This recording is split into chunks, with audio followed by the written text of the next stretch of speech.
हाय friends, मैं Akanksha Sharma GK with Akanksha में आपका स्वागत करती हूँ। Madhya Pradesh police, MPPSC, forest guard, jail प्रहरी, एमपी सुपरवाइज़र सभी के लिए बहुत ही शानदार सीरीज़ लेके आई हूँ। मैं इसका एक फर्स्ट पार्ट में करवा चुकी हूँ। मध्य प्रदेश का पुनर्गठन और गठन नहीं देखा है तो कमेंट बॉक्स में लिंक डाल दूंगी, देख लीजिएगा। और इसकी प्लेलिस्ट भी बना दी है एमपीजी के टॉपिक वाइज एमसीक्यू नाम से एमपीजी के एमसीक्यू, उसकी प्लेलिस्ट की लिंक भी डिस्क्रिप्शन बॉक्स में डाल दी है, तो देख लीजिएगा।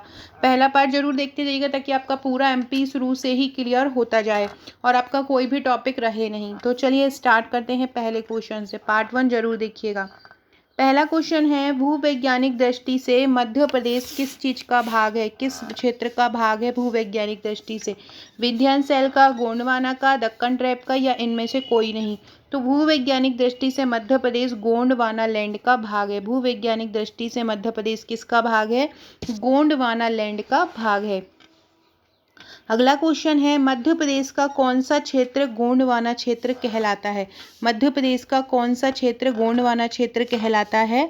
तो दक्षिण पूर्व क्षेत्र, दक्षिण पूर्वी क्षेत्र मध्य प्रदेश का ऐसा क्षेत्र है जो गोंडवाना क्षेत्र कहलाता है। देखो, ये जैसे हमारा एमपी है, ये एमपी है, और ये वाला जो क्षेत्र है, ये वाला जो क्षेत्र है वो क्या कहलाता है? गोंडवाना क्षेत्र कहलाता है। अगला क्वेश्चन है, चंबल घाटी के निर्माण के लिए कौन सा अपर्दन उत्तरदायी है? स्प्लैश, सीट, रेल या गली? चंबल घाटी के अपर्दन के लिए कौन सा अपर्दन उत्तरदायी है? चंबल घाटी के निर्माण के लिए, चंबल घाटी का निर्माण किस चीज़ से होता है? तो गली अपर्दन से होता है। ये बहुत इंपॉर्टेंट क्वेश्चन है और ये एमपीपीएससी में भी यूनिट 3 का टॉपिक है। और आप व्यापम की किसी भी एग्ज़ाम की तैयारी कर रहे हो, यहाँ से 2-3 प्रश्न बनते ही बनते हैं। और स्पेशली जो मैंने कल एक वीडियो बनाया था गठन और पुनर्गठन, उससे भी संबंधित बनते हैं। उसकी लिंक कमेंट बॉक्स में दूंगी। पहले पार्ट 1 देखिएगा, फिर पार्ट 2 देखिएगा। चंबल घाटी के निर्माण के लिए कौन सा अपर्दन उत्तरदायी है? गली अपर्दन चंबल घाटी के जो निर्माण के लिए उत्तरदायी होता है। अगला क्वेश्चन है, अरावली एवं विंध्य श्रृंखलाओं के मध्य कौन सा पठार स्थित है? अरावली और विंध्य श्रृंखलाओं के मध्य कौन सा पठार स्थित है? मध्य पठार स्थित है। मालवा का पठार स्थित है। अरावली एवं विंध्य श्रृंखलाओं के मध्य कौन सा पठार स्थित है? तो अरावली और विंध्य श्रृंखलाओं के बीच है मालवा का पठार। याद रखिएगा, अरावली एवं विंध्य श्रृंखलाओं के बीच कौन सा पठार स्थित है? मालवा का पठार स्थित है। अगला क्वेश्चन, कमेंट बॉक्स में बताइएगा कि मालवा के पठार की जो लंबाई है वो कितनी है? मालवा के पठार की लंबाई कितनी है? कमेंट में बताइएगा। कमेंट सभी लोग किया कीजिए, पता चलता रहता है कि कौन कौन वीडियोस को देख रहे हैं, नाम से याद हो जाता है। तो सभी लोग कमेंट जरूर किया कीजिए। कमेंट में बताइएगा कि मालवा का पठार की लंबाई कितनी है। अगला क्वेश्चन, अरावली और विंध्य के बीच कौन सा पठार है? मालवा। निम्नलिखित में से मध्य प्रदेश के किस भाग में सबसे अधिक ऊंची चोटियां हैं? सबसे अधिक ऊंची मध्य प्रदेश की सबसे ऊंची चोटी आपको पता ही है, धूपगढ़ है। और ये किस पठार में है? सतपुड़ा में है। तो मध्य प्रदेश के किस भाग में सबसे अधिक ऊंची चोटियां हैं? तो मध्य प्रदेश के सतपुड़ा भाग में सबसे अधिक ऊंची चोटियां हैं। अगला क्वेश्चन है, नर्मदा घाटी किन पर्वत श्रृंखलाओं के बीच स्थित है? इनमें से नर्मदा घाटी जो है किन पर्वत श्रृंखलाओं के बीच स्थित है? नर्मदा घाटी सतपुड़ा और विंध्याचल पर्वत श्रृंखलाओं के बीच स्थित है। नर्मदा घाटी किन के बीच स्थित है? सतपुड़ा और विंध्याचल पर्वत श्रृंखलाओं के बीच नर्मदा घाटी स्थित है।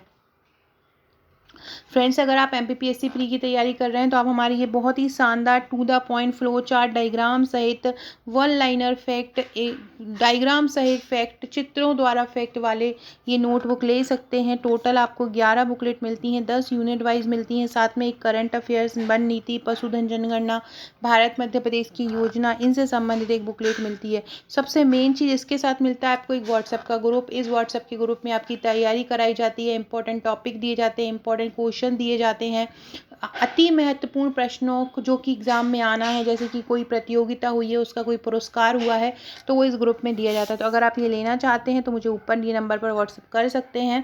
आप मुझे व्हाट्सअप करेंगे, पेमेंट नंबर लेंगे, पेमेंट देंगे, अपना एड्रेस सेंड करेंगे, 7 से 8 वर्किंग डेज में बाय कुरियर आपके पास ये पहुँच जाएंगे। अगला क्वेश्चन है, नर्मदा घाटी किसका उदाहरण है? नर्मदा घाटी इनमें से किसका उदाहरण है? भ्रंश कगार का, भ्रंश घाटी का, ग्रीवा खंड का या हास्ट का? तो किसका उदाहरण है? नर्मदा घाटी उदाहरण है भ्रंश घाटी का।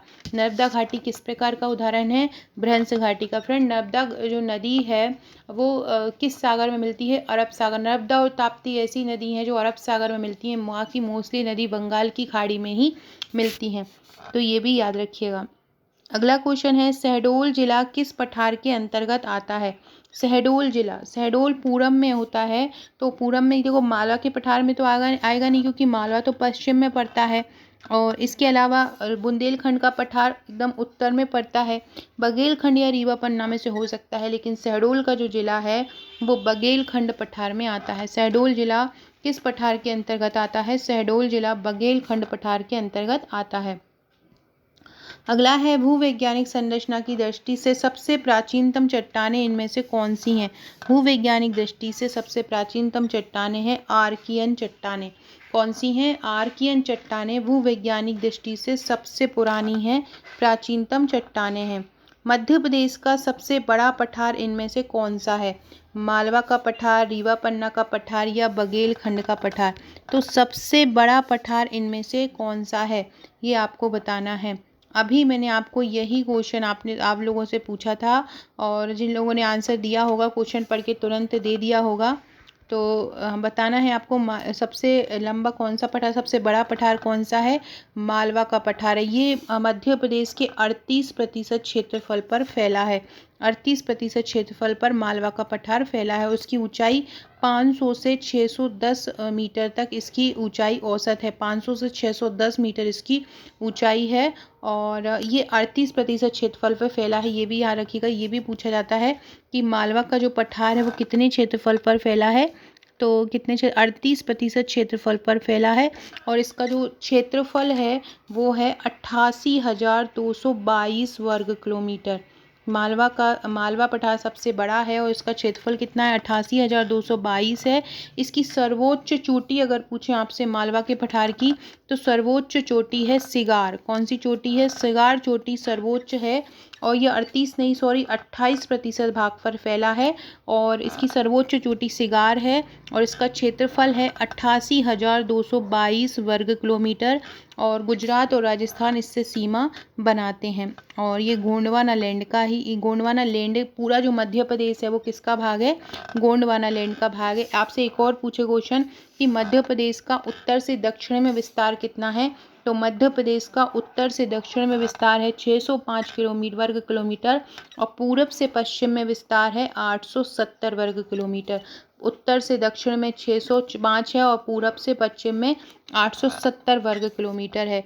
आपसे एक और क्वेश्चन पूछें कि मध्य प्रदेश की उत्तरी सीमा कौन सी नदी बनाती है? तो मध्य प्रदेश की उत्तरी सीमा चंबल नदी बनाती है, और दक्षिणी सीमा ताप्ती नदी बनाती है।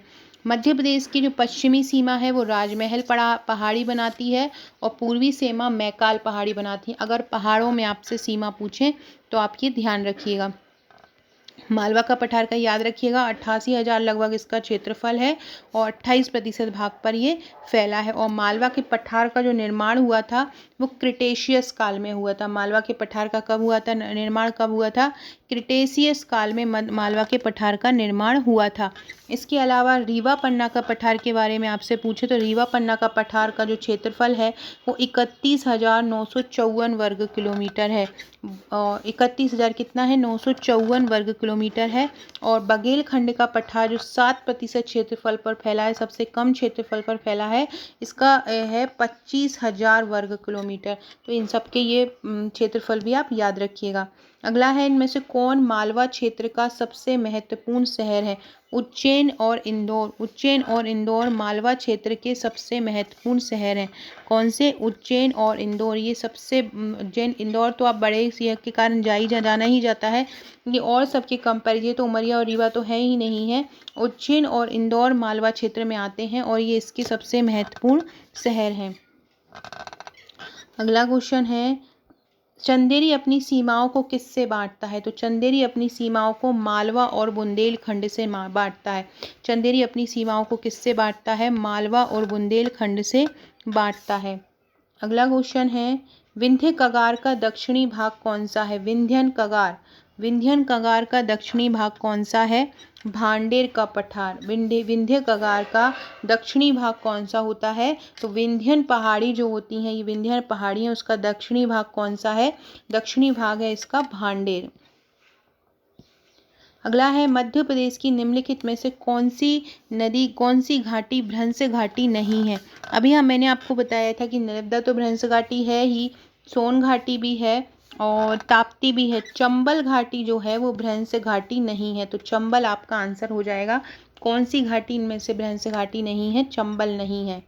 अगला क्वेश्चन है, मध्य प्रदेश की किस पहाड़ी को सतपुड़ा की रानी कहा जाता है? मध्य प्रदेश की किस पहाड़ी को सतपुड़ा की रानी कहते हैं? पचमढ़ी को सतपुड़ा की रानी कहा जाता है। मध्य प्रदेश की किस पहाड़ी को सतपुड़ा की रानी कहा जाता है? पचमढ़ी को सतपुड़ा की रानी कहा जाता है। फ्रेंड, डिस्क्रिप्शन बॉक्स में आपको मेरे व्हाट्सएप, टेलीग्राम, फेसबुक, ट्विटर की लिंक मिल जाएगी, ज्वाइन कर लीजिएगा। आपने अभी तक मुझे इंस्टा पर फॉलो नहीं किया है तो इंस्टा पर भी फॉलो कर लीजिएगा। आकांक्षा 1957 मेरी इंस्टा आईडी है, फॉलो करके मैसेज भी कीजिएगा, मैं आपको एक ग्रुप से जोड़ लूँगी। एक ग्रुप बनाया जाएगा जल्दी ही। इसके अलावा मोटिवेशनल थॉट, इंपॉर्टेंट क्वेश्चन मिलते रहेंगे।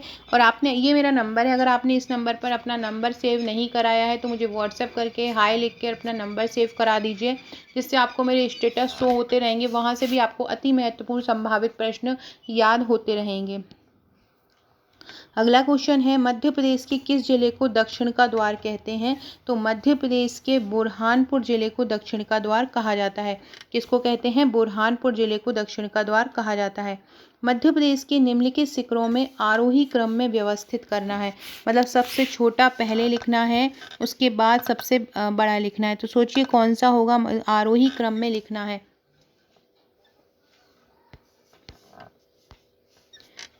सोचिए सबसे पहले छोटा कौन सा आएगा, सबसे बड़ा कौन आएगा? तो देखो, ये तो आपको पता है कि धूपगढ़ सबसे बड़ा है, तो धूपगढ़ तो सबसे लास्ट में ही आएगा। इनमें सबसे छोटा है सद्भावना शिखर या कलुमार। सद्भावना शिखर सबसे छोटा है, तो ये सबसे पहले आ जाएगा। इसके बाद आता है अमरकंटक। अमरकंटक दूसरे नंबर पे जाएगा। फिर आएगा जो दूसरा सबसे बड़ा है मध्य प्रदेश का, वो है चौरागढ़, तो तीसरे पे चौरागढ़ आ जाएगा और चौथे पे धूपगढ़ आ जाएगा। तो इसका क्रमांक क्या हो जाएगा? 4 3 2 1 आपका आंसर हो जाएगा। आरोही क्रम में लिखना है तो आंसर क्या हो जाएगा? 4 3 2 1 इसका आंसर हो जाएगा। मालवा का पठार निम्न में से किसके उत्तर दिशा में स्थित है? मालवा का पठार किसके उत्तर दिशा में स्थित है? विंध्यन पर्वत श्रृंखला के, सतपुड़ा पर्वत श्रृंखला के, झाबुआ के या बुंदेलखंड के? तो मालवा का पठार सतपुड़ा पर्वत श्रृंखला के उत्तर दिशा में है। मालवा का पठार किसके उत्तर दिशा में है? सतपुड़ा पर्वत के उत्तर दिशा में है। अगला है, उज्जैनी और महेशमती किसके महत्वपूर्ण नगर थे? उज्जैनी और महेशमती इनमें से किसके नगर थे महत्वपूर्ण? तो पश्चिमी मालवा के थे। उज्जैनी और महेशमती किसके महत्वपूर्ण नगर थे? पश्चिमी मालवा के नगर थे। किसके थे? पश्चिमी मालवा के नगर थे। अगला क्वेश्चन है, मध्य प्रदेश की सबसे ऊंची चोटी धूपगढ़ किस जिले में है? धूपगढ़ होशंगाबाद में है। मध्य प्रदेश की सबसे ऊंची चोटी है धूपगढ़, तो ये धूपगढ़ कहाँ पे है? धूपगढ़ किस जिले में है? तो धूपगढ़ होशंगाबाद में है। कहाँ पर है? होशंगाबाद में। और आपसे इसकी ऊंचाई पूछें धूपगढ़ की, धूपगढ़ की ऊंचाई कितनी है? तो धूपगढ़ की ऊंचाई है 1352 मीटर। कितनी है? 1352 मीटर है। और ये होशंगाबाद की पिपरिया तहसील में ये पाया जाता है। कहाँ पे है ये? होशंगाबाद की पिपरिया तहसील में ये है। ऊंचाई कितनी है? तो ऊंचाई है इसकी 1352 मीटर। याद रखिएगा इसकी ऊंचाई कितनी। ऊंचाई भी कभी कभी पूछ लिया जाती है कि इसकी ऊंचाई क्या है, तो ऊंचाई है इसकी 1352 मीटर। और ये पूछें कि ये सतपुड़ा पर्वत में कहाँ पर स्थित है? होशंगाबाद में सतपुड़ा पर्वत है, उस पर कहाँ पर स्थित है? तो महादेव पहाड़ियों में स्थित है। धूपगढ़ कहाँ पर है? महादेव पहाड़ियों में ये स्थित है। और ये ब्रिटिश राज के समय ये एक छावनी भी रहा था। इसको सतपुड़ा की रानी भी कहा जाता है। और उच्चतम बिंदु इसका धूपगढ़ 1352 मीटर है। यहाँ पर एक हिंदू मंदिर भी है जो भगवान शिव के लिए है। और यहाँ एक प्राचीन किला भी है जो एक अफगान स्थापत्य विरासत के लिए जाना जाता है। अगला है मालवा पठार की सबसे ऊंची चोटी कौन सी है। मालवा पठार की अभी मैंने आपको बताया था, आपने देखा होगा, अभी मैंने आपको बताया था कि मालवा पठार की सबसे ऊंची चोटी कौन सी है। तो मालवा पठार की सबसे ऊंची चोटी कौन सी है, तो सिगार चोटी मालवा पठार की सबसे ऊंची चोटी है। कौन सी है, सिगार चोटी। और इसकी लंबाई कितनी है, इसकी लंबाई है 871 मीटर। कौन सी है, 871 मीटर मालवा पठार की सबसे ऊंची चोटी है। इसके अलावा ये जो सिद्ध बाबा है, ये जो सिद्ध बाबा लिखा है, ये जो चोटी है ये बुंदेलखंड की ऊंची चोटी है। किसकी है, बुंदेलखंड की ऊंची चोटी है सिद्ध बाबा। तो ये दोनों ही फैक्ट याद रखिएगा। मालवा पठार की सबसे ऊंची चोटी कहाँ पर है, मालवा पठार की सबसे ऊंची चोटी कौन सी है, सिगार है 871 मीटर। और सिद्ध बाबा कौन सी है, बुंदेलखंड की है। इसकी कितनी है, इसकी 1722 मीटर है। कितनी है, 1722 मीटर है, बुंदेलखंड में ये है। अगला क्वेश्चन है फ्रेंड्स, इसका आपने याद कर लिया था, सिगार का कितना था 871 मीटर। सिद्ध भावा का भी कर लीजिए, सिद्ध भावा का है 1172 मीटर। सिद्ध भावा बुंदेलखंड की है और सिगार किसकी है, मालवा की है। अगला है शहडोल जिले में बांधवगढ़ पहाड़ियाँ डैश पर्वतमाला में स्थित है। तो शहडोल जिले में जो बांधवगढ़ पहाड़ियाँ हैं वो किस पर्वतमाला में स्थित है, तो ये है विंध्य पर्वतमाला में। किस में है, विंध्य पर्वतमाला में है। शहडोल जिले में बांधवगढ़ पहाड़ियाँ कहाँ पर हैं, विंध्य पर्वतमाला में है। विंध्य श्रेणी की सबसे ऊंची चोटी कौन सी है, विंध्य श्रेणी की मिकाई श्रेणी, गुडविल चोटी, बेल चोटी या कास्केड चोटी। सोचिए, विंध्य श्रेणी की मतलब जो पूरब में है वो कहाँ पर है, या उसकी जो विंध्य श्रेणी है उसकी सबसे ऊंची चोटी कौन सी है। पूर्वी क्षेत्र की, मध्य प्रदेश की पूर्वी क्षेत्र की भी बोल सकते हैं। तो इसका आंसर हो जाएगा गुडविल। गुडविल को सद्भावना शिखर भी बोलते हैं। गुडविल को क्या बोलते हैं, सद्भावना शिखर भी बोलते हैं। और इसकी लंबाई 752 मीटर है, ये भी याद रखिएगा। विंध्य श्रेणी में सबसे ऊंची चोटी कौन सी है, गुडविल चोटी है। गुडविल को सद्भावना चोटी भी बोलते हैं। और इसकी लंबाई उसकी लंबाई कितनी है, इसकी लंबाई 752 मीटर है। अगर फीट में आपसे पूछें समुद्र तल से तो 2467 फीट है। और ये जो गुडविल चोटी है ये दमोह के सिंग्रामपुर के पास स्थित है। दमोह जिले के सिंग्रामपुर के पास ये स्थित है। अगला है किस शहर को मिनी मुंबई के नाम से भी जाना जाता है। बहुत ही सरल क्वेश्चन है ये, तो इंदौर को जाना जाता है। वह जिला जो परित्यक्त शहर कहा जाता है, मांडू को परित्यक्त शहर बोलते हैं। किसको बोलते हैं, मांडू को परित्यक्त शहर बोलते हैं। अगला क्वेश्चन है मध्य प्रदेश का दूसरा उच्चतम स्थान। फ्रेंड्स सोचो, मैंने अभी बताया था आपको कि इसका जो आंसर जब ऊपर आपको ऑप्शन मिले थे तो पूछा था कि चौरागढ़, मैंने बताया था कि मध्य प्रदेश का दूसरा उच्चतम स्थान कौन सा है, चौरागढ़ है। कौन सा है, मध्य प्रदेश का दूसरा जो स्थान है वो चौरागढ़ है। और ये लगभग 1326 मीटर की ऊंचाई पर है। और जैसे कि वो हमने देखा था धूपगढ़, वो 1351 मीटर पे है। और चौरागढ़ कितना है, 1326 मीटर है। कभी कभी ये फिट में भी पूछ लिया जाता है, फिट में याद रखिएगा 4200 फिट या 1326 मीटर की ऊंचाई पर है। अगला है मध्य प्रदेश की ग्रीष्मकालीन राजधानी किसको कहते हैं, पचमढ़ी को मध्य प्रदेश की ग्रीष्मकालीन राजधानी कहा जाता है। मध्य प्रदेश की सबसे ऊंची चोटी धूपगढ़ है, अभी ऊपर पढ़ा था। मार्बल रॉक किसके पास स्थित है, मार्बल रॉक जबलपुर। संगमरमर की चट्टानें या मार्बल रॉक कहाँ पाया जाता है, ये पाया जाता है जबलपुर में पाया जाता है। अगला क्वेश्चन है मंदसौर शहर कौन से भौगोलिक क्षेत्र में आता है, तो मंदसौर शहर मालवा के भौगोलिक क्षेत्र में आता है। मंदसौर को पहले दसपुर बोला जाता था। सिवना नदी के किनारे मंदसौर बना हुआ है। स्लेट का मंदसौर में बहुत ज़्यादा उत्पादन होता है। कहाँ पर है, ये मालवा पर है।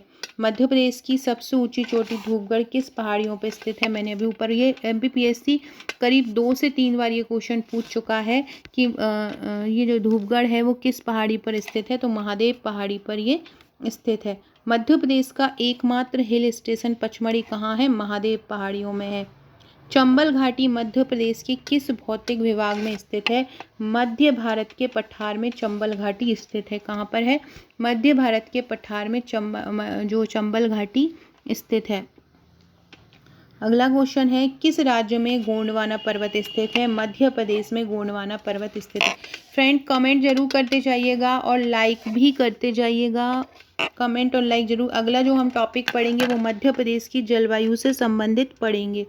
अगला क्वेश्चन है, मालवा का पठार सबसे गर्म महीना कौन सा होता है? मालवा के पठार का, तो मालवे के पठार का सबसे गर्म महीना होता है मई।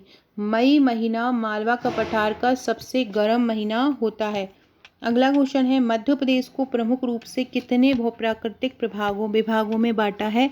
तो मध्य प्रदेश को प्रमुख रूप से 3 प्राकृतिक विभागों में बांटा है। याद रखिएगा, बहुत इम्पोर्टेंट क्वेश्चन है कि मध्य प्रदेश को कितने प्राकृतिक भागों में बांटा है? तो मध्य प्रदेश को कितने प्राकृतिक भागों में बांटा है? 3 प्राकृतिक भागों में मध्य प्रदेश को बांटा है। पहला है मध्य उच्च प्रदेश। पहला क्या है? मध्य उच्च प्रदेश है। दूसरा है सतपुड़ा मैकाल श्रेणी। दूसरा कौन सा है? सतपुड़ा मैकाल श्रेणी। और तीसरा है पूर्वी पठार। ये तीनों को मध्य प्रदेश में प्राकृतिक भागों के रूप में बांटा है। बुंदेलखंड पठार की सबसे ऊंची चोटी कौन सी है? 1300 सिद्ध भावा चोटी है। कौन सी है? सिद्ध भावा चोटी मध्य प्रदेश की सबसे ऊंची बुंदेलखंड पठार की सबसे ऊंची चोटी है। अभी मैंने आपको बताया था 1722 मीटर इसकी लंबाई है। कितनी है? 1722 मीटर बुंदेलखंड पठार की। ये पूरा बुंदेलखंड पठार, इसमें कुछ मध्य प्रदेश में भी है और उत्तर में भी है। तो सिद्ध बाबा की बुंदेलखंड पठार की सबसे ऊंची चोटी कौन सी है? सिद्ध बाबा की चोटी बुंदेलखंड की सबसे ऊंची चोटी है। अगला क्वेश्चन है, मध्य प्रदेश की प्राकृतिक सीमा के संदर्भ में कौन सा युग्म सत्य है? मध्य प्रदेश की प्राकृतिक सीमा के संदर्भ में कौन सा युग्म सत्य? चंबल उत्तरी बनाता है। हाँ, चंबल उत्तरी है। इसके अलावा ताप्ती दक्षिण बनाता है। हाँ, बिल्कुल ताप्ती दक्षिण ही बनाता है। मैकाल उत्तर पूर्वी ये भी बनाता है। उपरोक्त सभी, तो ये चारों ही सही है कि जो सीमा बनाता है, उत्तरी सीमा चंबल नदी बनाती है, दक्षिणी सीमा ताप्ती नदी बनाती है और मैकाल जो है वो उत्तर पूर्वी सीमा बनाते हैं। तो सभी इसका आंसर सही हो जाएगा। अगला है, मध्य प्रदेश पहले कैसे जाना जाता था? तो मध्य प्रदेश को पहले मध्य प्रांत और बरार के नाम से जानते थे। नेफा को अरुणाचल प्रदेश को जाना जाता है। नेफा नाम से किसको जानते हैं? नेफा नाम से अरुणाचल प्रदेश को जाना जाता है। और मध्य प्रदेश को किस नाम से जाना जाता है? मध्य प्रांत और बरार के नाम से मध्य प्रदेश को जाना जाता है। अगला क्वेश्चन है, मध्य प्रदेश के कैमूर मैकाल महादेव क्या हैं? तो मध्य प्रदेश में कैमूर मैकाल और महादेव पहाड़ियाँ हैं। क्या हैं? कैमूर मैकाल और महादेव क्या हैं? पहाड़ियाँ हैं। अगला क्वेश्चन है, मैकाल पहाड़ियाँ विभिन्न नदियों का स्रोत है, इसलिए इसको और क्या कहा जाता है? तो मैकाल पहाड़ियाँ विभिन्न नदियों का स्रोत है, इसलिए इसको वाटर शेड कहा जाता है। क्या बोलते हैं? वाटर शेड बोलते हैं। अगला क्वेश्चन है, मध्य प्रदेश के उत्तर में उपजाऊ घाटियाँ और रोलिंग पहाड़ियों को क्या कहा जाता है? तो मध्य प्रदेश के उत्तर में, देखो उत्तर में बोल रहे हैं, तो मध्य प्रदेश के उत्तर में जो